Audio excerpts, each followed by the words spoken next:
تتجه عقارب الساعة في جميع أرجاء المعمورة، ومعها ساعة الأهل في خطى ثابتة لإعلان الساعة 12، لكن شتان ما بين ساعة الأهل وساعات العالم أجمع، كل على حسب توقيته.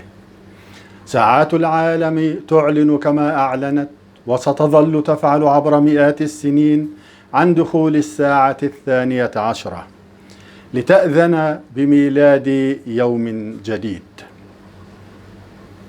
أما ساعة الأهل فتعلن عن دخول البطولة 12 لبطل إفريقيا إلى دولاب بطولاته، بل إن شئت فقل دولاب إنجازاته، لتأذن بميلاد عام جديد، عام يتربع فيه الأهلي على القمة منفردا كما عودنا، متسيدا القارة السمراء، محتفظا بمكانته ومكانه بين أسياد العالم.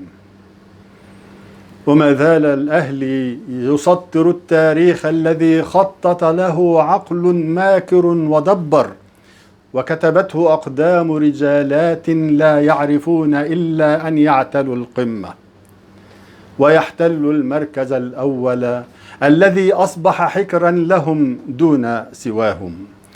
الأهلي بطل أبطال وسيد أسياد القارة السمراء، الأهلي الذي لا يموت، يمرض شأنه شأن كل الكيانات، لكنه سرعان ما يتعافى، يتعثر لكنه ينهض ولا يغيب أبدا، فهو دائما بمن حضر.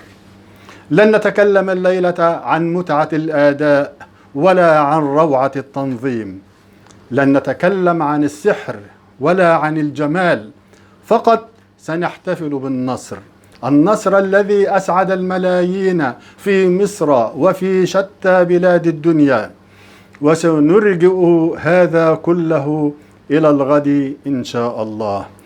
فانتظرونا لنعطر أفواهنا ونشنف آذاننا بالكلام عن من أسعدنا كما عودنا، نعم عن الأهلي ومن غيره.